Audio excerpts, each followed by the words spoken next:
نفرت ہے مجھے آپ سے اور آپ کے اس بچے سے، ختم کر دوں گی اسے میں۔ نینا چلائی تھی، خبردار میرے بچے کو کچھ بھی کہا، جان سے مار ڈالوں گا تمہیں، تمہارا وہ حال کروں گا تم اپنی پہچان بھول جاؤ گی، سوچنا بھی بت میرے بچے کو مارنے کا۔ ارمان نینا کی گردن پکڑتا غصے سے دھاڑا تھا، وہ بار بار اس کے بچے کو مارنے کا کہہ رہی تھی۔ ارمان اپنا آپا کھو بیٹھا۔ یہی ہے آپ اصل میں، یہی اصلیت ہے آپ کی، آ گئے اپنی اصلیت میں، مار ڈالیں مجھے، مگر کچھ بھی ہو آپ کا بچہ نہیں لاؤں گی اس دنیا میں۔ نینا خود کو چھڑواتے ہوئے چلائی تھی اور پھر تکیے میں منہ چھپا کر بلک بلک کر رو دی۔ ارمان اسے روتا دیکھ کر خود کو بہت بے بس محسوس کر رہا تھا۔ ارمان کچھ پل سرخ آنکھوں سے نینا کو دیکھتا رہا اور پھر غصے سے کمرے سے نکل گیا تھا۔ ارمان نے 24 گھنٹے گلبانو کو نینا کے کمرے میں اس کے ساتھ رہنے کا حکم دیا تھا، کیونکہ وہ نینا کی باتوں سے بہت ڈر گیا تھا۔ وہ اپنے بچے کے معاملے میں کوئی رسک نہیں لینا چاہتا تھا۔ اسے بہت اہم میٹنگ کے سلسلے میں شہر آنا پڑا تھا، مگر نینا کو لے کر بہت پریشان تھا، کہیں وہ اس کے بچے کو کوئی نقصان نہ پہنچا دے۔ نینا کب سے اپنے کمرے میں بیٹھی پریوش کے متعلق سوچ رہی تھی۔ اسے اچانک سے کچھ یاد آیا تھا، وہ فوراً سے اٹھ کر بیٹھی تھی۔ چھوٹی بیوی آپ کو کچھ چاہیے؟ گلبانو نینا کو اٹھتا دیکھ کر بولی تھی۔ وہ نیچے زمین پر کارپٹ پر لیٹی ہوئی تھی۔ اس وقت رات کے 8 بج رہے تھے۔ گلبانو مجھے ایک گلاس اورنج فریش جوس چاہیے اور ساتھ میں کچھ اچھا سا لائٹ سا کھانے کا بھی بنا لاؤ، نینا نے گلبانو سے کہا تو وہ سر ہلاتے وہاں سے چلی گئی۔ نینا کا رخ پریوش کے کمرے کی طرف تھا۔ پریوش کے کمرے میں جا کر اس نے اپنی مطلوبہ چیز ڈھونڈی جو اسے مل گئی۔ یہ ایک چھوٹا سا موبائل تھا جو اس نے غنچہ کی ہزاروں منت کر کے منگوایا تھا۔ نینا کو کیمرے والا سمارٹ فون چاہیے تھا، مگر نینا کے پاس پیسے نہیں تھے۔ غنچہ نے اسے چھوٹا سا فون لا کر دیا تھا جس کے کیمرے کا رزلٹ اتنا اچھا نہیں تھا۔ نینا نے اس دن پریوش کے کمرے میں اس کے مرنے سے کچھ دیر پہلے وہ فون کا کیمرہ آن کر کے ایسی جگہ چھپایا تھا جہاں سے سب کچھ ریکارڈ ہو سکے۔ وہ بختاور کی اصلیت سب کے سامنے لانا چاہتی تھی، مگر پریوش کے مرنے کے بعد اسے اس کے متعلق یاد ہی نہیں رہا تھا۔ نینا نے جلدی سے فون پکڑا جو کہ آف تھا۔ نینا فون پکڑ کر کمرے سے نکلنے لگی۔ اسے بیڈ کے پاس کچھ ملا تھا۔ نینا نے بے یقینی سے وہ جھمکا اٹھا کر دیکھا تھا۔ سعدیہ بیگم اپنے کمرے میں لیٹی تھی جب نینا ان کے کمرے میں داخل ہوئی۔ آؤ نینا، کیسی ہو تم؟ کیسی طبیعت ہے تمہاری؟ سعدیہ بیگم نینا کو دیکھ کر اٹھ کر بیٹھی تھی۔ مجھے یقین نہیں آ رہا آنٹی، آپ بھی حویلی کے مردوں کی طرح خود غرض نکلیں گی، غلط کا ساتھ دیں گی، اپنے بیٹے کے گناہ پر پردہ ڈالیں گی، صرف اس لیے کہ بختاور آپ کا بیٹا ہے اور پریوش حویلی کی ملازمہ کی بیٹی۔ کیسے کر سکتی ہیں آپ؟ نینا نے دکھ اور کرب سے سعدیہ بیگم کو دیکھتے ہوئے کہا۔ نینا یہ کیا کہہ رہی ہو تم؟ سعدیہ بیگم حیران ہوئی تھی۔ یہ جھمکا پریوش کے بیڈ کے پاس ملا ہے۔ آپ اس دن پریوش کے کمرے میں نہیں آئی تھی، سب آئے تھے مگر آپ وہاں نہیں آئی تھی، تو پھر آپ کا جھمکا وہاں کیسے پہنچا؟ آپ بتا سکتی ہیں؟ نینا نے سعدیہ بیگم سے سوال کیا۔ نینا مجھے نہیں پتا تم کیا کہہ رہے ہو، اور یہ جھمکا جو تمہارے ہاتھ میں ہے وہ میرا نہیں ہے، سعدیہ بیگم نظریں چراتے ہوئے بولی۔ نینا آگے بڑھی تھی اور سعدیہ بیگم کا سائڈ دراز کھول کر وہاں سے دوسرا جھمکا نکال کر سعدیہ بیگم کو تھمایا تھا۔ اب بھی یہی کہیں گی یہ جھمکا آپ کا نہیں ہے؟ نینا نے سعدیہ بیگم کی آنکھوں میں دیکھتے ہوئے سوال کیا۔ نینا جیسا تم سمجھ رہی ہو ویسا نہیں ہے، سعدیہ بیگم اس بار بھی اپنی نظریں چراتے ہوئے بولی تھی۔ آپ ماں ہیں، مانتی ہوں، بختاور کے لیے آپ کی ممتا جاگ گئی ہوگی، اس لیے آپ خاموش رہیں، کسی کو کچھ نہیں بتایا، لیکن آپ بھی اتنی ہی گناہگار ہیں جتنا بختاور گناہگار ہے۔ آج اس نے پریوش کو اپنی ہوس کا نشانہ بنایا، کل کسی اور کو بنائے گا، پرسوں کسی اور کو۔ اس کے ہر گناہ کی ذمہ دار صرف اور صرف آپ ہوں گی۔ آج مجھے پتہ چلا حویلی کے مرد ظالم نہیں ہیں، حویلی کی عورتیں قصوروار ہیں۔ ساری عمر آپ خود پر ظلم برداشت کرتی رہیں اور اب آپ ایک ظالم کا ساتھ دے رہی ہیں۔ ارتضیٰ خان نے آپ کے ساتھ جو کچھ کیا وہی ڈیزرو کرتی تھیں آپ، مجھے آپ سے ہمدردی تھی، مگر آج آپ پر ترس آ رہا ہے۔ دعا کرتی ہوں آپ کے کیے کی سزا رمل کو نہ ملے، مگر پریوش کی آہ ضرور لگے گی آپ کو اور آپ کے بیٹے کو، اور یہ میری بھی بد دعا ہے۔ نینا زخمی سا بولتے ہوئے وہاں سے چلی گئی تھی۔ نینا سعدیہ بیگم کے کمرے سے نکل رہی تھی جب بختاور کا اس سے سامنا ہوا تھا۔ بختاور نینا کو دیکھ کر شاطرانہ مسکرایا تھا۔ کیسی ہو بھابھی؟ سنا ہے آپ تہ خانے کی سیر کر کے آئی ہیں، کیسا لگا پھر آپ کو؟ ہائے میرے ارمان لالا، بیچارے آپ کے دیوانے ہیں، برداشت نہیں کر سکے آپ کا وہاں رہنا۔ اور کیسے نہ ہوں دیوانے آپ کے، ویسے بہت خوبصورت ہیں آپ، اسی لیے انہوں نے آپ کو تہ خانے سے نکال ہی لیا۔ لیکن کوئی بات نہیں، آپ کی عقل تو ٹھکانے آ گئی ہوگی، اگر نہیں آئی تو آپ تہ خانے کی سیر کرتی رہا کریں گی اور آہستہ آہستہ آپ بالکل سیدھی ہو جائیں گی، بالکل جلیبی کی طرح۔ بختاور خان نے کمینگی سے کہتے ہوئے نینا کو آنکھ ماری تھی۔ کیوں کیا تم نے اس کے ساتھ ایسا؟ کیوں مارا پریوش کو تم نے؟ نینا نے سنجیدگی سے بختاور خان سے سوال کیا تھا۔ آپ کی وجہ سے مارا، آپ نے جو اس دن ادھر تماشا کیا،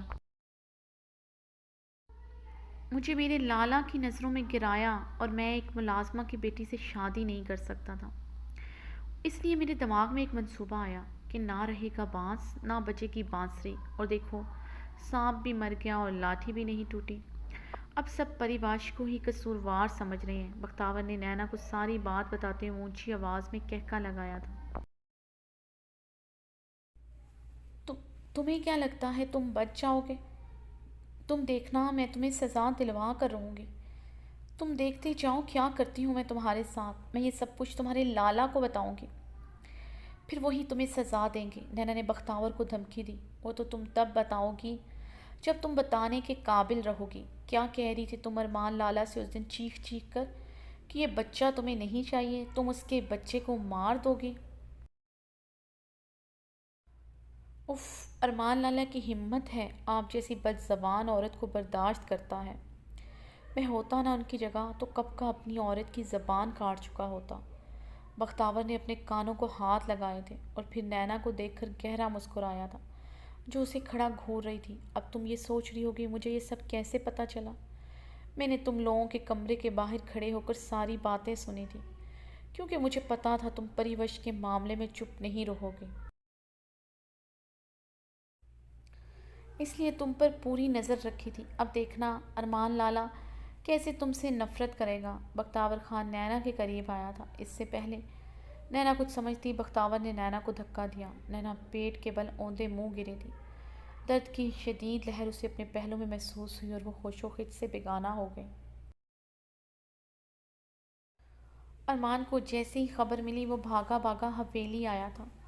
وہ کس طرح ڈرائیو کر کے پہنچا تھا یہ وہی جانتا تھا۔ 7 گھنٹوں کا سفر اس نے 5 گھنٹوں میں طے کیا تھا۔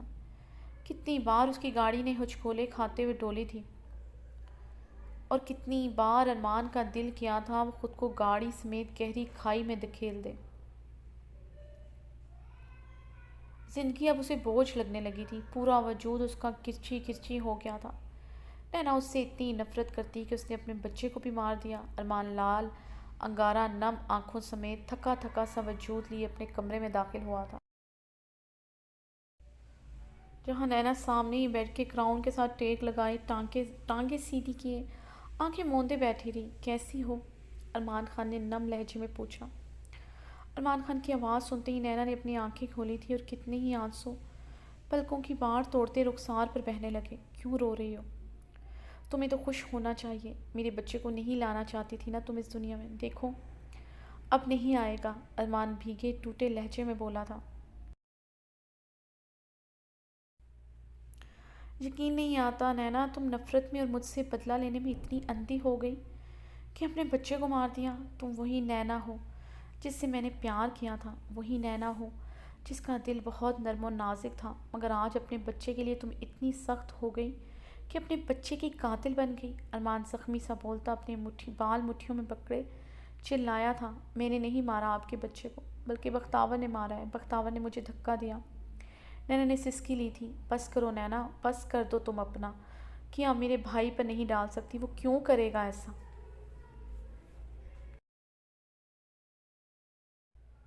تم یہ سب کچھ جان بوجھ کر کر رہی ہو، میرے بچے کو میری گود میں آنے سے پہلے ہی مجھ سے چھین لیا، اب میرے رشتوں کو مجھ سے دور کر رہی ہو صرف اس لیے کہ میں تمہیں یہاں لایا، اسی کی سزا دے رہی ہو نا مجھے تم؟ ارمان چیخا تھا۔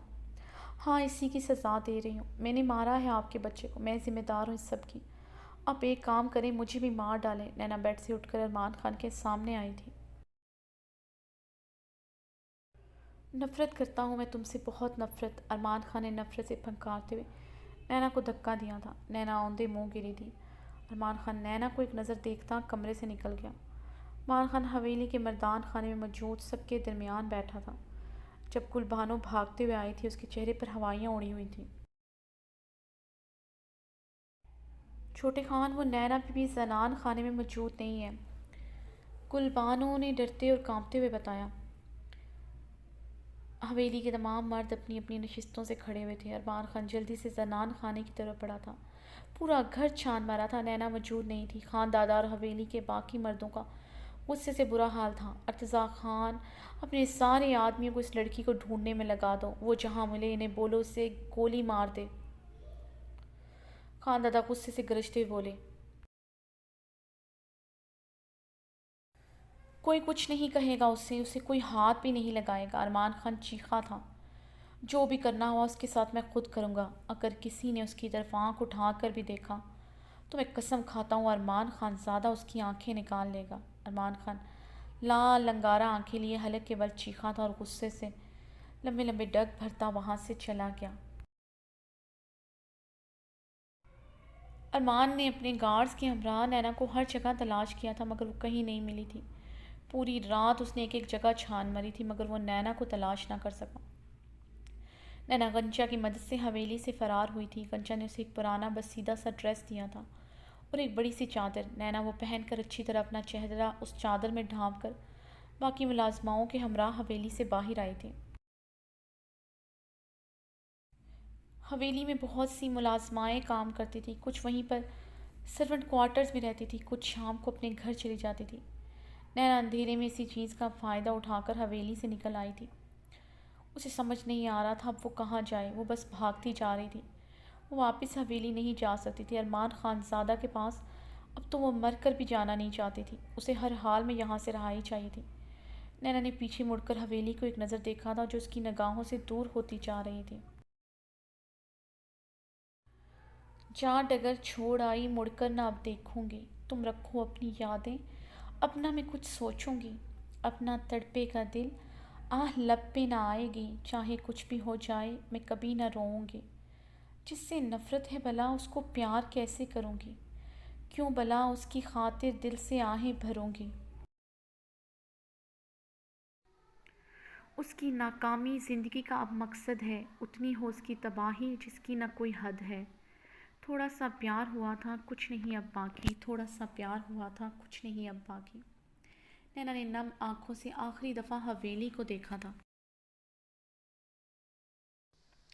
بارش بہت تیز ہو رہی تھی۔ نینا سردی سے ٹھٹرتی پرانے بوسیدہ سوٹ میں ملبوس ایک چادر میں لپٹی اندھیری رات میں اونچے نیچے راستوں پر کب سے بھاگی جا رہی تھی کہ وہ کسی کی گاڑی کے بونٹ سے آ ٹکرائی۔ گاڑی نے اسے بہت زور سے ہٹ کیا تھا، وہ دور اچھل کر پڑی تھی جس سے اس کی پیر پر بہت زور سے لگی تھی۔ گاڑی سے جلدی سے کوئی اتر کر نینا کی طرف بڑھا تھا۔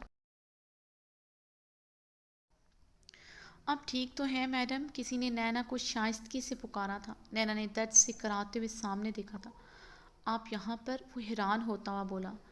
دلاور خان، نینا نے سرسراتے لبوں سے پکارا تھا۔ چلے اٹھیں، میں آپ کو ہاسپٹل لے چلتا ہوں۔ دلاور خان نے حیران ہوتے نینا کو اٹھنے میں مدد دی اور نینا کا ہاتھ تھامتے اسے گاڑی میں بٹھایا تھا اور اسے لے کر ہاسپٹل کی طرف چل پڑا کیونکہ نینا کے پاؤں میں فریکچر آ گیا تھا۔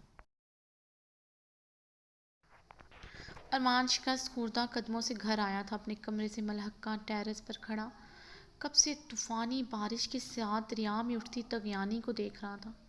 ایسا ہی طوفان، ایسے ہی موجیں، ایسے ہی طغیانی اس کے اندر بھی اٹھ رہی تھیں جو اپنے ساتھ سب کچھ بہا کر لے کر جا رہی تھی۔ وہ جل کر راکھ ہو رہا تھا، یہاں تک کہ ٹھنڈی طوفانی بارش بھی اس کے اندر کی آگ کو کم نہیں کر پا رہی تھی۔ رات بہت اندھیری تھی، طوفانی تھی اور اس کے اندر بھی تو ایک طوفان بھرپا تھا۔ وہ طوفان، اس کی محبت، اس کے جذبات سب کچھ بہا لے گیا تھا۔ اب اس کے اندر صرف ایک احساس تھا، نفرت کا۔ ہاں نینا، میں تم سے نفرت کرتا ہوں، بے حد نفرت۔ نینا، بے حد نفرت۔ ارمان نے سرخ آنکھوں کے ساتھ سب کی انتہا پر ریلنگ پر اپنے ہاتھ سختی سے جمائے تھے۔ اب کبھی پلٹ کر تمہارے پاس نہیں آؤں گا، نہ تمہیں کبھی خود کی طرف پلٹنے دوں گا۔ آج کے بعد میرا تم سے کوئی واسطہ نہیں، کوئی واسطہ نہیں۔ آج ارمان خان زادہ تم سے ہر تعلق توڑتا ہے، ہر ناطہ توڑتا ہے۔ تم میرے لیے اب کوئی معنی نہیں رکھتی، سب ختم ہو گیا۔ وہ اونچی آواز میں چلاتا ہوا اندھیری، طوفانی، گہری، کالی سیاہ رات میں بارش میں بھیگتے ہوئے خود سے عہد لے رہا تھا۔ اس کی آواز رات کے سناٹے میں گونجتی اونچے پہاڑوں سے ٹکرا رہی تھی۔ چاہتوں کا صلہ یہ خوب تم نے دیا ہے، اپنی دنیا بسا لی، ہم کو تنہا کیا ہے۔ یہ بتا دے ہم کو ہمارے پیار میں کیا کمی ہے۔ میری پلکوں پہ دیکھو آج کتنی نمی ہے، جیسے سورج ہو چھپا، پیار میرا ڈوبا، رہ گئی ہے تنہائی، کچھ نہ باقی رہا۔ تھوڑا سا پیار ہوا تھا کچھ نہیں باقی، تھوڑا سا پیار ہوا تھا کچھ نہیں باقی۔